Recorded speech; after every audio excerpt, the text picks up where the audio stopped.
عما یتساءلون، یہ کس چیز کے بارے میں ایک دوسرے سے پوچھ رہے ہیں؟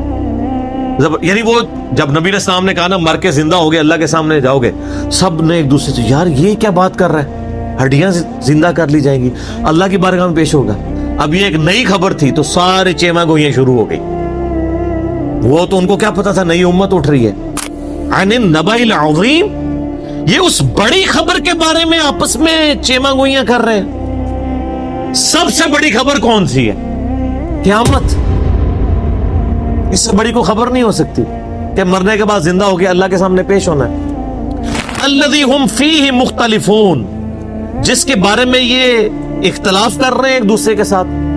کوئی کہہ رہا ہے یہ نہیں ہوگا، کوئی کہے گا اگر ہو جائے گا تو خیر ہے، ادھر بھی موج لگی آگے بھی لگ جائے گی، مختلف باتیں کر رہے ہیں۔ کلا سیعلمون، یقیناً وہ اسے عنقریب جان لیں گے۔ ثم کلا سیعلمون، پھر یقیناً وہ اسے جان لیں گے کہ قیامت قائم ہونے والی ہے۔ اب قیامت قائم ہونے کا جو معاملہ ہے یہ منطقی ہے۔ دنیا میں انصاف نہیں ملتا الا ماشاء اللہ کسی کو مل جائے۔ آخرت کا دن ہمارے اندر جو اخلاقی حصہ ہے نا وہ ہمیں مجبور کرتی ہے کہ ایک دن ایسا ہونا چاہیے کہ دنیا میں اگر کسی کو انصاف نہیں ملا، کسی کا ساتھ زیادتی ہوئی ہے، اس نے صبر کیا ہے، تو اس کو کبھی نہ کبھی تو بدلہ ملنا چاہیے۔ اور وہی اللہ نے قیامت کا دن رکھا ہے۔ اب اللہ تعالیٰ اپنی کچھ فزیکل فینومینا آف نیچر، التذکیر بآلاء اللہ کا ذکر کرتے ہیں۔ الم نجعل الارض مہادا، کیا ہم نے زمین کو بچھونا نہیں بنایا؟ والجبال اوتادا، اور پہاڑوں کو میخیں، زمین کی ڈائنامک بیلنسنگ ان پہاڑوں کی وجہ سے۔ وخلقناکم ازواجا، اور تمہیں جوڑوں کی شکل میں پیدا کیا۔ ایون نباتات اور حیوانات میں بھی جوڑے ہیں۔ یہ نباتات کے جوڑوں کا تو اب آ کے لوگوں کو اندازہ ہوا ہے نا، جانوروں اور انسانوں کے جوڑوں کا تو پتا تھا میل فیمیل کا۔ وجعلنا نومکم سباتا، اور ہم نے بنا دیا تمہارے لیے نیند کو آرام کا باعث۔ سر یہ نیند کیا چیز ہے؟ کوئی بڑے سے بڑا بزرگ اپنے آپ کو نیند سے بے نیاز کر سکتا ہے؟ پیشاب سے، موت سے؟ تو بس یہی تو فرق ہے خالق اور مخلوق کا۔ روٹی سے کوئی بے نیاز کر سکتا؟ جو شخص روٹی کا محتاج ہو، پیشاب نہ روک سکتا ہو، نیند نہ روک سکتا ہو، اپنا بڑھاپا آنے کو نہ، کوئی بزرگ ایسا ہے کہ جی میں حکم دیتا ہوں کہ میرے داڑھی کے بال کالے ہی رہیں گے، ہے کسی کا اختیار؟ وہ کتنا لاچار ہے۔ اسی لیے اللہ نے فرمایا لا تأخذہ سنۃ ولا نوم، اللہ کو نہ نیند آتی ہے نہ اونگ آتی۔ یہ بہت بڑی کوالٹی ہے، اور یہ ایسی کوالٹی ہے جو ایک ان پڑھ کو بھی سمجھ آتی ہے، ایک پڑھے لکھے کو بھی، کیونکہ ہم سب کا یہ ایکسپیرینس، یہ وہ ایکسپیرینس ہے جو دنیا میں ہر انسان کا ہے کہ اگر ہم 24 گھنٹے کے اندر ایک دفعہ نہ سوئیں، اگلے 24 گھنٹے میں ہم پرفارم ہی نہیں کر سکتے۔ لائیں کو دنیا کا بڑے سے بڑا جینیس بندہ بھی، ایفیشنسی کم ہونی شروع ہو جائے گی۔ 48 گھنٹے جاگ جائے اور کم، 72 گھنٹے تک تو ویسے ہی وہ آپ کو جہاں پڑا ہوگا وہیں پڑا رہ جائے گا۔ کیوں؟ یہ مشینری پرفارم ہی نہیں کر سکتی نیند کے بغیر۔ سر یہ آپ کے سامنے چیز ہوگی، پھر آپ کو اس آیت کے جاندار ہونے کا پتہ لگے گا۔ وَجَعَلْنَا نَوْمَكُمْ سُبَاتًا، نیند کو تمہارے لیے آرام کا باعث بنایا ہے۔ ایک تو تھکاوٹ اترتی ہے، اور دوسرا اگلے 24 گھنٹے کے لیے پرفارم کرنے کے لیے وہ نیند ضروری ہے، ادروائز آپ پرفارم ہی نہیں کر سکتے۔ وَجَعَلْنَا اللَّيْلَ لِبَاسًا، اور ہم نے رات کو تمہارے لیے پردہ بنا دیا۔ جیسے ہم کپڑے پہنتے ہیں نا، ہمارے اندر کے عیب چھپ جاتے ہیں، جسم وغیرہ چھپ گیا، اس طرح رات جو ہے نا وہ اللہ نے ایک پردے کا ذریعہ بنا دیا، ہر چیز چھپ جاتی ہے۔ وَجَعَلْنَا النَّهَارَ مَعَاشًا، اور ہم نے دن کو روزی کمانے کا، معیشت کا ذریعہ بنایا، معیشت کا۔ معیشت تو آج کل ویسے ہی بڑی ڈسکس ہو رہی ہے، یہ وہی لفظ عربی سے ہی نکلا ہے، معاشا۔ دن کو رزق تلاش کرو اور رات کو آرام کرو۔ اچھا، بعض جگہ قرآن پاک میں یہ بھی آیا کہ ہم نے دن اور رات دونوں کے بارے میں فرمایا کہ ہم نے اس کو ذریعہ بنایا معاش کا۔ ظاہر ہے بعض لوگوں کا کام رات کے وقت شروع ہوتا ہے، دن کے وقت ان کا آرام ہوتا ہے۔ وَبَنَيْنَا فَوْقَكُمْ سَبْعًا شِدَادًا، اور ہم نے تمہارے اوپر 7 مضبوط بنا دیے۔ اب یہ آیتیں متشابہات ہیں، یہ اس سے مراد آسمان ہے یا کوئی 7 لیئرز ہیں آسمان تک کے لیے، جس طرح آپ کو پتا ہے پہلے ٹروپوسفیئر، پھر اسٹیٹوسفیئر، پھر اس طرح کرتے کرتے اوزون لیئر آتی ہے۔ کتنی لیئرز ہیں ہمارے اوپر جو سورج سے آنے والی ہارمفل ریز کو روکتی ہیں، وہ بڑی مضبوط ہے لیئرز، وہ نہ ہو تو یہاں پہ تو سکن کینسر ہر بندے کو ہوا ہو۔ آپ کو پتا ہے تھوڑا سا شگاف آیا ہے اوزون لیئر میں اور لوگوں کے لیے مصیبت بن گئی ہوئی ہے۔ لاکھوں ایسی ریز ہیں، ہزاروں میں نہیں ہے، جن کو زمین پہ آنے سے اوزون لیئر روک دیتی ہے، اگر آئے تو وہ تباہ و برباد ہو جائے یہاں پہ جتنی مخلوقات ہیں بیماری کی وجہ سے۔ ارتھ میگنیٹک فیلڈ کئی چیزوں کو ریپیل کر دیتی ہے، اور پھر ایسی لیئرز بھی ہیں کہ جو آپ کا یعنی ریفلیکٹ کرنے میں ریز کو مدد دیتی ہیں۔ ادروائز یہاں سے ریز نکلی ہے تو وہ پھر آگے ہی چلی جائے، واپس زمین پہ ہی نہ آئے، پھر آپ کسی کے ساتھ فون پہ بات بھی نہ کر سکے۔ یہ اللہ تعالیٰ کے معاملات ہیں۔ اب دیکھیں یہ سارے فزیکل فینومینا آف نیچر چل رہے ہیں۔ وَجَعَلْنَا سِرَاجًا وَهَّاجًا، اور ہم نے ایک نہایت ہی روشن چراغ بنا دیا ہے سورج۔ اس ساری دنیا کا نظام غوث کتب ابدال کی وجہ سے نہیں چل رہا، سورج کی وجہ سے چل رہا ہے۔ لیکن دیکھ لیں کتنا مظلوم ہے، المدد یا سورج کبھی کسی نے نہیں کہا۔ غوث کتب ابدال خود بیچارے سورج پہ ڈیپینڈنٹ ہیں۔ سورج ختم ہو جائے زمین اگانا چھوڑ دے گی، زمین اگانا چھوڑ دے گی تو بزرگ بھی بھوکے مر جان گے، تو انہوں نے مننے والے بھی بھوکے مر جان گے۔ صحیح بات ہے۔ اگر آپ سمجھتے ہیں کہ بغیر کھائے پیے کو بزرگ زندہ رہ سکتا ہے تو صحیح بخاری مسلم میں یہ حدیثیں کیوں ہیں کہ نبی علیہ السلام بھی فاقے کی وجہ سے پتھر باندھتے تھے؟ اور وہ تو حدیث ہے، قرآن میں آئے سورہ مائدہ میں اللہ تعالیٰ فرماتا ہے 75 نمبر آیت میں کہ عیسیٰ اور ان کی ماں تو روٹی کھانے کے محتاج تھے، وہ تمہارے رب کیسے ہو سکتے ہیں؟ عیسیٰ اور ان کی ماں تو روٹی کے محتاج ہیں اور بزرگوں نے 14 سال سے کچھ نہیں کھایا، تو سر پھر عیسیٰ نو چھڈو، اینو عیسیٰ دوتے لے جاؤ بزرگ نو، وہ چوری چھپے کھاندے جے، ککر پھاڑ دے جے، تانوں کے پتہ ہے کتنا کھاندے نے، اللہ کا بڑا فضل ہے انہوں تے، تو آڑے سامنے بھوکے بیٹھے رہتے ہیں، جب آپ چلے جاتے ہیں پھر دیکھیں وہ کیا کرتے ہیں۔ ٹھیک ہے، تو اگر کسی کو یقین نہیں ہے تو آپ ان کو لا کے کسی شیشے کے کمرے میں رکھ دیں، میرے خیال جب آپ ان کو بند کر کے تالا لگا لیں گے وہ خود ہی بزرگی سے توبہ کر لیں گے کہ نہیں جناب وہ جی سی سب تماشا چل رہا ہے۔ تو اللہ تعالیٰ فرماتا ہے ہم نے یہ سورج رکھ دیا ہے۔ سورج دیکھیں، سورج کی روشنی کی وجہ سے سمندروں کا پانی ویپریٹ ہوتا ہے، وہ بارش کی فارم میں باقی دنیا میں برستا ہے، گلیشیئرز کی فارم میں برف کی شکل میں پہاڑوں پہ سٹور ہوتا ہے، پھر اسی سورج کی تپش سے وہ گلیشیئر پگھلتے ہیں اور وہ زمین کے اوپر بھی دریا چلتے ہیں، زمین کے نیچے بھی جو ہم نکالتے ہیں پانی۔ یہ سارا واٹر سائیکل کس وجہ سے چل رہا ہے؟ سورج کی وجہ سے۔ آپ جو چیز استعمال کر رہے ہیں وہ سورج کی وجہ سے۔ گندم کس کی وجہ سے پکتی ہے؟ سورج کی وجہ سے۔ مرغی جو ہے وہ بھی سورج پہ ڈیپینڈنٹ ہے، مرغی نے جو خوراک کھانی ہے وہ زمین سے آنی ہے، بکری نے جو خوراک کھانی ہے وہ زمین سے آنی ہے۔ سورج ختم ہو جائے، زمین اگانا چھوڑ دے تو جائے نا آپ سائبیریا میں جا کے کوئی چیز اگا کے بتائیں نا، برف ہے، سورج ہے تب بھی وہاں پہ برف ہے، تو وہاں پہ آپ زمین نہیں اگا سکتی، وہ پریکٹیکل حالت ہو جائے گی۔ اگر سورج کا فاصلہ زمین سے ذرا سا ڈسٹرب ہو جائے تو یا تو بہت زیادہ گرمی ہو جائے گی یا بہت زیادہ ٹھنڈ ہو جائے گی۔ بہت زیادہ گرمی بھی ہو جائے تو فصلیں جل جائیں گی، بہت زیادہ ٹھنڈ ہو جائے فصلیں اگے گی نہیں۔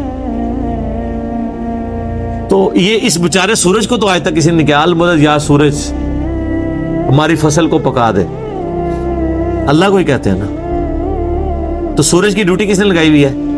اللہ نے۔ تو اگر آپ کے کسی بابے کی ڈیوٹی اللہ نے بھی لگائی ہوئی ہے تو آپ بابے کو نہ پکاریں، آپ اللہ کو پکاریں۔ سمپل سا مسئلہ ہے۔ آپ یا شیخ عبد القادر جیلانی یا علی مدد کو لے کے بیٹھے ہوئے، مولا علی نے سب سے پہلے آپ کی پھینٹی لگا دینی ہے۔ مولا علی کیا کہتے تھے؟ ایاک نعبد و ایاک نستعین۔ مولا علی کا ماننے والا بھی وہ ہوگا جو مولا علی کے طریقے پہ چلے گا۔ وہ تو مولا علی کا دشمن ہے جو غیر اللہ کو پکارتا ہے۔ یہ جھگڑا چھوڑ دے، اختیار ہے یا نہیں؟ اختیار ہو تب بھی۔ فرشتے بارش برساتے ہیں لیکن ہم فرشتوں کو نہیں کہہ سکتے بارش برسا، مشرک ہو جائیں گے۔ بارش کا کسے کہیں گے؟ اللہ۔ ورنہ میں نے کہا سب سے بڑا مشکل کشا تو سورج ہے. وَأَنزَلْنَا مِنَ الْمُعْصِرَاتِ مَاءً ثَجَّاجًا, اور ہم نے برسایا بادلوں سے موسلا دار پانی, لِنُخْرِجَ بِهِ حَبًّا وَنَبَاتًا, تاکہ ہم اگائیں اس کے ذریعے اناج اور سبزہ. صرف سورج بھی کافی نہیں ہے, سورج پرفارم بھی صحیح کرے.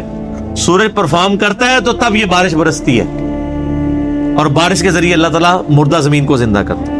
وَجَنَّاتٍ أَلْفَافًا, اور نیز گھنے باغات. یہ ساری قدرت کی نشانیاں گنوا کے اللہ نے جو مورل لیسن اس سے نکلنا ہے نا, وہ اگلی آیت میں.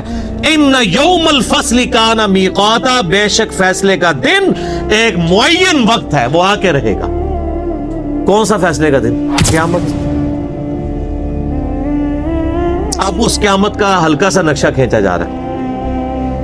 یوم ينفخ فی الصور, جب سور پھونکا جائے گا, فتأتون افواجا, تم فوج در فوج چلے آؤ گے. یعنی لوگ اپنی قبروں سے نکلیں گے اور فوج در فوج میدان محشر کی طرف بھاگیں گے. اچھا, وہ بے ساختہ بھاگ رہے ہوں گے, ان کو نہیں پتا ہوگا, یہ نہیں ہوگا کوئی سائن بورڈ لگا ہوگا کہ سارے ادھر جانا ہے. بے اختیار لوگ ایک ہی طرف دوڑ رہے ہوں گے جہاں پہ سب نے جمع ہونا ہے. وَفُتِحَتِ السَّمَاءُ فَكَانَتْ أَبْوَابًا, اور آسمان کے دروازے کھولے جائیں گے, یعنی آسمان کھول دیا جائے گا اور اس کے کئی دروازے بن جائیں گے. آسمان سے پھر فرشتے آگے بھی آئے گا کہ آسمان سے فرشتے نازل ہوں گے. اللہ تعالیٰ بھی اس دنیا پر نزول فرمائے گا. وَجَاءَ رَبُّكَ وَالْمَلَكُ صَفًّا صَفًّا, جیسا کہ اس کی شان کے لائق ہے. وَسُيِّرَتِ الْجِبَالُ فَكَانَتْ سَرَابًا, اور پہاڑ حرکت دیے جائیں گے حتیٰ کہ وہ سراب ہو جائیں گے. گریوٹی ڈسٹرب ہو جائے گی, تو گریوٹی ڈسٹرب ہو جائے تو پہاڑ بھی اڑتے. اس زمین پہ سب سے مضبوط چیز پہاڑ ہے. کوئی مخلوق اللہ کی اس سے زیادہ مضبوط نہیں ہے, نہ اس سے زیادہ ہیبت ناک ہے. کوئی زیادہ نام لینے کا شیر, شیر کی کیا اوقات ہے؟ ہزاروں شیر پہاڑ پہ جنگل کے اندر ہوتے ہیں. ہاتھی کیا سائز ہے؟ سب سے اللہ تعالیٰ نے جو, اسی لیے قرآن میں بار بار پہاڑوں کا ذکر آتا ہے. اس روئے ارض پہ اللہ نے سب سے مضبوط چیز جو بنائی ہے نا, وہ پہاڑ ہے.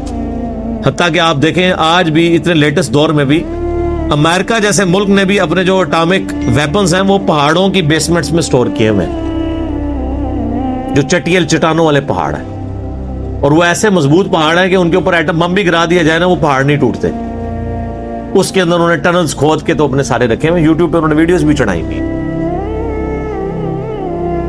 یعنی وہ اٹامک بم پروف ان کے چیمبرز ہیں جن میں انہوں نے اٹامک بم رکھے ہوئے, اور وہ بھی قدرت کے ہیں. ان جہنم کانت مرصادا, بے شک جہنم تو دھاک لگائے بیٹھی ہے, تلاش میں ہے کہ کدھر. جیسے وہ ایک کوئی حفاظت کے اوپر چوکیدار مامور کیا ہونا تو وہ چور کی تلاش میں ہوتا ہے. تو اللہ نے الفاظ کیسا استعمال کیا ہے, دھاک لگا. ایون کتا بھی جو مامور کیا جاتا ہے نا حفاظت کے لیے, وہ بھی دھاگ لگا کے بیٹھا ہوتا ہے کہ کہاں سے کوئی چور آئے تو میں اسے پکڑوں. بے شک جہنم دھاگ لگائے بیٹھی ہے, کس کے لیے؟ للطاغین مآبا, سرکشوں کا ٹھکانہ ہے. جو سرکش اللہ کے نافرمان لوگ ہیں ان کے لیے جہنم تیار بیٹھی. لابثین فیہا احقابا, وہ اس میں رہیں گے بہت لمبے عرصے کے لیے. لا یذوقون فیہا بردا ولا شرابا, وہ نہ تو وہاں پر کوئی ٹھنڈی چیز پائیں گے اور نہ ہی پانی. الا حمیما وغساقا, سوائے کھولتے ہوئے پانی کے اور گرم پیپ کے. والعیاذ باللہ تعالی. اللہم اجرنا من النار, اللہم اجرنا من النار, اللہم اجرنا من النار. اللہم من احییتہ منا فاحیہ علی الاسلام, ومن توفیتہ منا فتوفہ علی الایمان. بخاری مسلم حدیث ہے, ایون نماز کی حالت میں بھی نبی علیہ السلام جب کبھی کوئی اللہ کی عذاب سے ریلیٹڈ آیات پڑھا کرتے تو فوراً اللہ کی طرف متوجہ ہو کر جو ہے وہ رجوع لایا کرتے اور اللہ کے عذاب کے اگینسٹ اللہ تعالیٰ کی پناہ طلب کیا کرتے. تو یہ سنت ہے. وفاقا، یہ بدلہ ہے ان کے گناہوں کا پورا پورا. انہم کانوا لا یرجون حسابا، یہ لوگ تو قیامت کے دن کو بھلائے بیٹھے تھے، ان کو توقع ہی نہیں تھی کہ ایسا بھی ہو جانا ہے. حقیقت بات یہی ہے، چاہے مسلمان ہے یا کافر، حالت تو یہی ہے. مجھے بتائیں جسے پتا ہو کہ میں نے مر کے اللہ کے حضور جانا ہے، وہ اپنے یتیم بھتیجوں اور بھانجوں کی جائیداد کے اوپر قبضہ کرے گا؟ جسے پتا ہو کہ میں نے مرنا ہے، جسے یہ بات پتا ہو کہ قرآن میں آیت کئی دفعہ ریپیٹ ہوئی ہے کہ جو لوگ ناحق کسی کا مال ہڑپ کرتے ہیں وہ اپنے پیٹوں میں دوزخ کی آگ بھاڑ رہے ہیں، تو وہ یہ کام کریں گے؟ Not at all. Bulleh Shah سا مرنا نہ ہی گور پہ آ کوئی اور، یہ بڑا زبردست شعر انہوں نے کہا ہے. یہ ٹونٹ کے طور پہ، تانے کے طور پہ کہا ہے کہ جب ہم کسی کو قبر میں دفنانے جاتے ہیں نا تو ہم یہ سمجھ رہے ہوتے ہیں یہ تو کوئی اور مرا ہے، میں نے کدھر مرنا ہے. یہ لوگ جو کہہ رہے ہوتے ہیں نا ایک ڈوگمے کے طور پہ بات کر رہے ہوتے ہیں کہ ہاں جی ماری جانا ہے جی، اسی بھی مرنا ہی ہے، سارا نہیں مرنا ہے. اور کرتوت سب سے زیادہ اس کے برے ہوتے ہیں جو یہ کہہ رہا ہوتا ہے. تو نے مرنا ہو تو پھر تیری یہ حالت ہو. تو ایک یہ ہے کہ آپ اپنے عقیدے میں قیامت کا انکار کرتے ہیں، تو وہ تو کوئی بھی مسلمان نہیں کرتا، لیکن عملاً قیامت کا انکار تو کر رہے ہیں کہ کرتوت ایسے ہیں کہ گویا قیامت آنی ہی نہیں. ایک شخص ہے نماز کا انکار کرتا ہے، ایک دوسرا شخص ہے جو نماز کو تو مانتا ہے لیکن پڑھتا نہیں ہے. تو قرآن کیا کہتا ہے وَأَقِيمُوا الصَّلَاةَ وَلَا تَكُونُوا مِنَ الْمُشْرِكِينَ، نماز قائم کرو، مشرک نہ بنو. مراد کیا کہ نماز نہ پڑھنے والا کیا ہے؟ مشرک. لیکن پاکستان کے شناختی کارڈ میں مسلمان ہی رہے گا، مر جائے گا، اس کا جنازہ بھی پڑھا جائے گا. یہ تو آگے جا کے پتہ لگے گا کہ جی یہ قرآن میں یہ آیت لکھی ہوئی تھی. اور صحیح مسلم میں حدیث 246 کتاب الایمان چیپٹر میں کہ بندے کے ایمان اور کفر کے درمیان فرق نماز ہے. وہ تو مسلم میں لکھی رہے گی، مجھے پتہ ہی نہیں چلا. وہ تو ترمذی میں لکھی رہے گی حدیث کے جس نے جان بوجھ کے ایک نماز بھی چھوڑ دی اس نے کفر کیا، وہ تو لکھی رہ گئی. اس کو تو امید ہی نہیں تھی کہ اسے مر کے کوئی عذاب بھی دینا ہے. وَكَذَّبُوا بِآيَاتِنَا كِذَّابًا، یہ ہماری آیات کو سختی کے ساتھ جھٹلاتا رہا. جھٹلانا بھی دو ہے، ایک ہے عقیدے میں جھٹلانا، ایک ہے عمل میں جھٹلانا. اچھا ہم لوگ ویسے ایک ٹکٹ میں کتنے مزہ کرنا چاہتے ہیں. ہم کہتے ہیں جی ہم مسلمان ہی ہیں نا جی، خیر ہے مسلمان ہے تو اب جو مرضی کریں. کافر کو کہتے ہیں کہ اسلام بڑا اچھا دین ہے، تو کافر پوچھے کیوں؟ جی یہ خوبیاں ہیں، اور اگلا وہ سوال کر دے کہ یہ آپ کے اندر موجود ہے نہیں، تو سر مجھے اس دین کی طرف کیوں بلا رہے ہیں؟ یہی کہے گا نا. آج کوئی کافر آپ کے پاس آ جائے اور آپ سے سوال کرے کہ بتائیں مسلمان کے کیا بنیادی عقائد ہونے چاہیے، اللہ کی بارگاہ میں کامیابی کا ذریعہ کیا ہے، وہ کہے گا جی اللہ کی کتاب جو ہمارے نبی علیہ السلام ہمیں وفات سے پہلے دے کے گئے. اور اگلا سوال وہ یہ کر دے کہ آپ نے خود بھی یہ کتاب پڑھ کے اپنے عقیدے رکھے ہوئے ہیں، تو آپ کہ نہیں میں نے تو آج تک نہیں پڑھی یہ کتاب ترجمے سے، تو آپ کافر کو کیا دعوت دیں گے؟ بہت خطرناک بات ہے کہ کافر کو تو آپ کہہ رہے گا قرآن پڑھ کے مسلمان ہو، خود آپ قرآن پڑھ کے آپ خود مسلمان ہوا ہے تو جھٹلا ہی رہے نا. اپنے عمل سے تو جھٹلا رہے، عقیدے میں بے شک مانتا رہے. عقیدے میں تو کافر بھی مانتا ہے کہ قرآن ایک کتاب ہے جو ایک پیغمبر پہ نازل ہوئی ہے، وہ کہتے ہیں ہم اس پیغمبر کو نہیں مانتے، کتاب تو وہ بھی مان رہے ہیں. فرق تو کوئی نہ رہ گیا. بلکہ اگر آپ مجھ سے کرٹیکلی پوچھیں تو میں کہتا ہوں جو کلمہ پڑھنے والا ہے وہ بڑا مجرم ہے. اس کی مثال تو اس شخص کسی ہے جو دریا کے کنارے پیاسا رہ جائے. مجھے بتائیں ایک بندہ ریگستان میں پیاسا مر جائے، اس کو پہ آپ کو زیادہ ترس آئے گا یا اس شخص پہ جو دریا کے کنارے پیاسا مر جائے اس پہ زیادہ ترس آئے گا کہ یار یہ تو پانی تک پہنچ سکتا تھا. یہ کتاب زندگی ہمارے پاس ہے، ہم کسی کو دینے کے لیے تیار نہیں ہے. کیسے دیں گے؟ ہم خود ہی نہیں پڑھتے. وَكُلَّ شَيْءٍ أَحْصَيْنَاهُ كِتَابًا، حالانکہ ہم نے ہر چیز اپنے پاس گن کر لکھ لی تھی، یعنی تمہارے سارا نامہ اعمال لکھا ہوا ہے. فَذُوقُوا فَلَن نَّزِيدَكُمْ إِلَّا عَذَابًا، پس چکھو اب اس عذاب کا مزہ، اب ہم تم پر زیادہ نہیں کریں گے مگر عذاب ہی. یہ دنیا میں ویسے کوئی آرام خور ہے اور بڑی اچھی زندگی گزار رہا، کہتا ہے اللہ کا بڑا فضل ہے. تو یہ جو اللہ فرماتا ہے یہ جو فضل دنیا میں ہوتے رہے نا، جو تم سمجھتے رہے کہ وہ ہے تو ڈیل تھی اور تم فضل سمجھتے رہے، اب یہ جو فضل ہے نا وہ عذاب کی شکل میں ہی بڑھے گا. جو دنیا میں جو موجیں ماری ہیں وہ نہیں، وہ دنیا میں ہی فضل تھے، لیکن ایکچولی وہ فضل نہیں تھے، وہ آزمائش تھے.